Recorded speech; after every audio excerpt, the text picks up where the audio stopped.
Assalamualaikum warahmatullahi wabarakatuh. Kali ini kita akan belajar tentang tabel periodik unsur. Pokok bahasan yang akan kita bahas dalam pertemuan ini yaitu tentang apa itu tabel periodik unsur, bagaimana penataan unsur dalam tabel periodik unsur, di mana letak golongan, periode, serta bagaimana cara memaknai warna pada tabel periodik unsur. Kita mulai dengan pengenalan unsur dan lambangnya. Di dalam periodik unsur itu ada lambang, ada angka di situ. Apa itu unsur? Unsur merupakan zat tunggal atau zat murni yang tidak dapat dibagi lagi menjadi zat yang lebih sederhana melalui reaksi kimia biasa. Unsur ini adalah daftar yang ditampilkan di tabel periodik unsur. Jadi kalau misalnya di tabel periodik unsur ada dituliskan seperti ini, oke, maka ini adalah hidrogen. Ini adalah unsur hidrogen yang dilambangkan dengan huruf H besar dan ada angka-angka di situ. Angka 1 itu menunjukkan nomor atom. Angka 1,008 itu menunjukkan nomor massa. Sedangkan oksigen ini dilambangkan dengan O besar, dilambangkan dengan huruf O besar. Jadi atom itu selalu dilambangkan dengan huruf besar ya. Angka 8 ini menunjukkan nomor atom, sedangkan angka 15,999 yang di sini ini menunjukkan nomor massa. Nomor massa atom itu adalah ion. Ion itu adalah besi. Nah, biasanya ada angka, biasanya di pojok kiri atau di pojok kanan seperti ini. 26-nya itu kadang di sini, kadang di sini. Jadi ini adalah lambang dari unsur besi dilambangkan dengan Fe besar. 26 ini menunjukkan nomor atom, sedangkan 55,847 ini adalah nomor massa. Nah, sekali lagi unsur ya, itu penulisannya itu selalu huruf besar, selalu huruf besar. Jika di situ dilambangkan dengan dua huruf, maka biasanya huruf yang kedua itu adalah huruf kecil. Fe untuk besi, Cu untuk tembaga, nikel itu Ni, nikel. Nah, itu seperti itu. Nih ya. Kalau dari slide ini ada dua kata yang muncul. Di situ kita membahas tabel periodik unsur. Di sini ada pengertiannya unsur, bahwa unsur itu adalah zat tunggal yang tidak dapat dibagi lagi menjadi zat yang lebih sederhana. Nah, sedangkan pada saat tabel periodik unsur, maka yang data itu adalah, sehingga mungkin kalian bertanya-tanya, terus apa bedanya unsur dan atom? Oke, kita cek. Sekali lagi, unsur itu adalah zat murni yang tidak bisa dibagi lagi menjadi zat yang lebih sederhana melalui reaksi kimia biasa. Nah, ini unsur ini terdapat di SPU, sistem periodik unsur. Jadi, sistem periodik unsur itu menginformasikan seluruh unsur yang ditemukan di alam. Ya, jadi ini bisa berubah-ubah nanti informasi yang ada di situ. Nah, merupakan bagian terkecil unsur itu adalah atom. Jadi kalau unsur itu dibagi-bagi lagi, dia itu akan menghasilkan atom. Dan unsur itu hanya terdiri dari satu jenis atom saja, Oke. Sedangkan atom yang merupakan penyusunnya unsur itu ada 3 bagian, terdiri dari neutron, proton, dan elektron. Aduh, bingung ini, gimana sih ya maksudnya ini? Ya, kita ilustrasikan seperti ini, kalau boleh saya ilustrasikan. Misal saya punya gelondongan besi nih, ini adalah gelondongan besinya. Kalau misalnya kita perhatikan gitu ya, partikel terkecilnya, partikel paling imut di dalam partikel besi, ini nanti didapatnya itu seperti ini gambarannya. Jadi ternyata besi segelondongan ini disusun oleh hanya satu jenis atom saja. Hanya disusun oleh satu bola-bola kayak gini dan warnanya itu sama. Nah, itu tuh maksudnya satu jenis atom saja. Kalau ini saya preteli lagi, saya pecah lagi. Nah, ini adanya satu ini. Misalnya satu ini tak lihat lagi ke dalamnya. Nah, ternyata itu ada bagian-bagiannya lagi gitu loh. Bagian-bagiannya itu ada elektron, ada proton, ada neutron.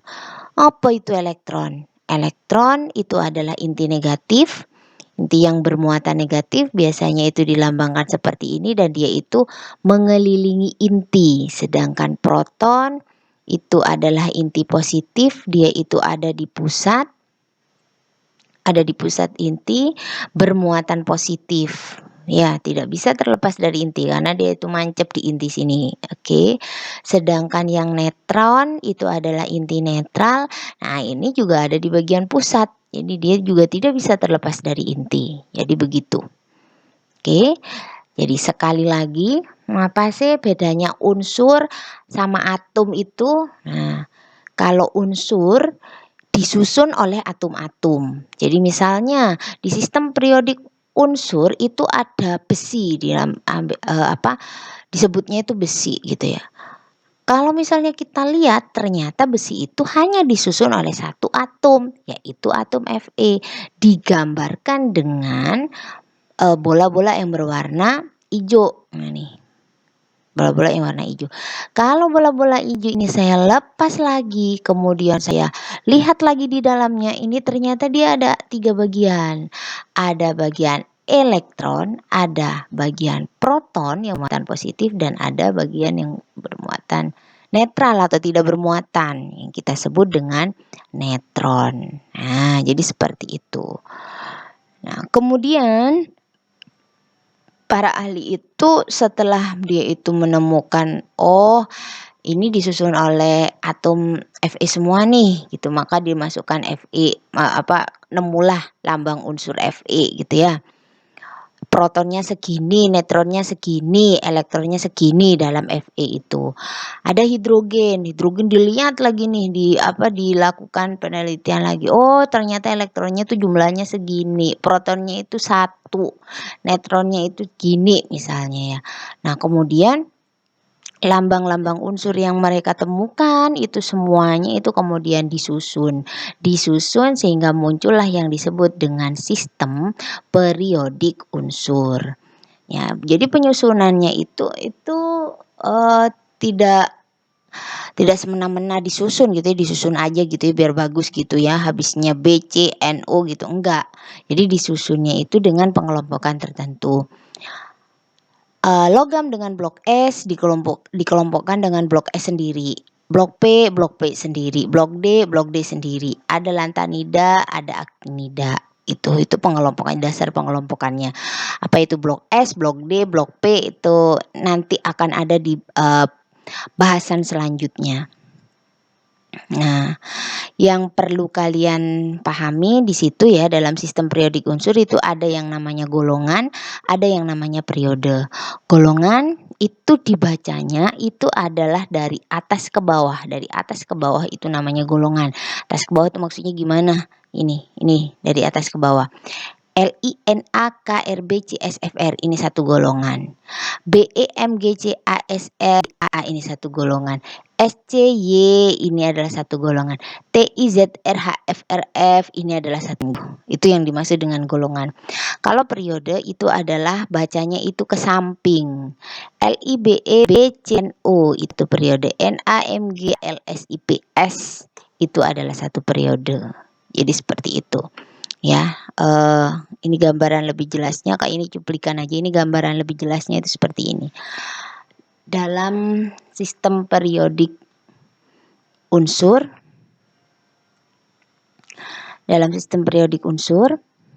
nah itu ada beberapa golongan ya. Itu sudah ada coret-coretannya. Ada golongan 1A, 2A, 3A, 4A, 5A, 6A, 7A, A.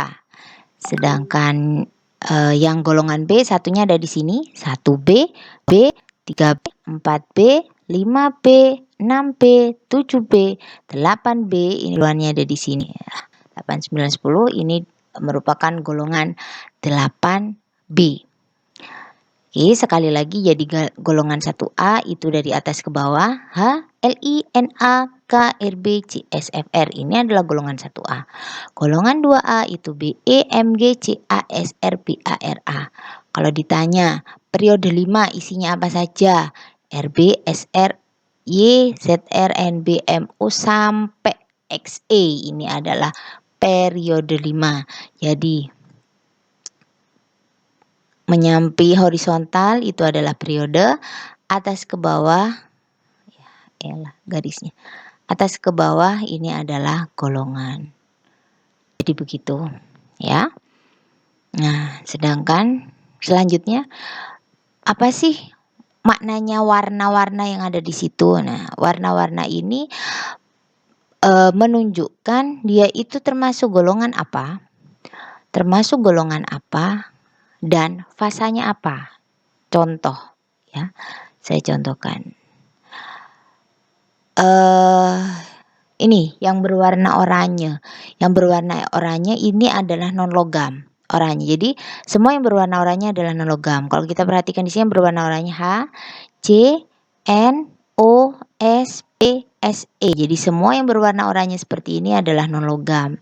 Yang berwarna pink ini adalah logam alkali. Logam alkali Li, Na, K, Rb, C, S, Fr. Ini logam alkali.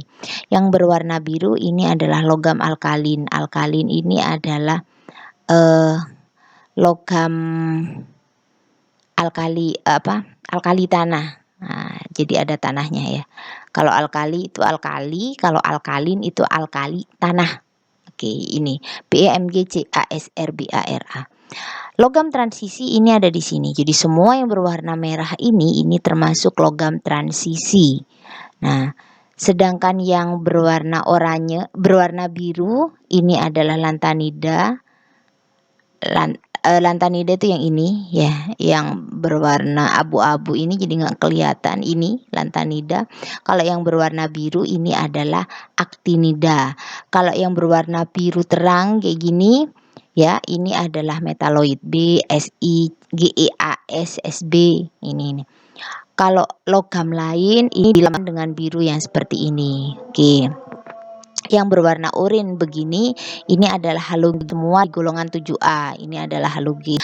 Kalau yang berwarna hijau seperti ini noble gases. Noble gases itu adalah gas mulia. Ini adalah gas mulia. Oke. Jadi ini semuanya di sini adalah gas mulia. Jadi begitu ya. Jadi alkali yang wajib ya kamu tahu itu adalah logam alkali tanah, halogen sama gas mulia. Itu nanti supaya gampang sih mendasari kalian untuk bisa masuk ke bahasan yang selanjutnya. Selain itu saya harapkan kalian juga mulai menghafal sedikit tentang lambang unsur lambang unsur dari atom-atom yang ada di sistem periodik unsur, sehingga lebih mudah jika kalian mempelajari tentang perhitungan kimia pada bahasan selanjutnya. Oke, terima kasih. Selamat belajar. Wassalamualaikum warahmatullahi wabarakatuh.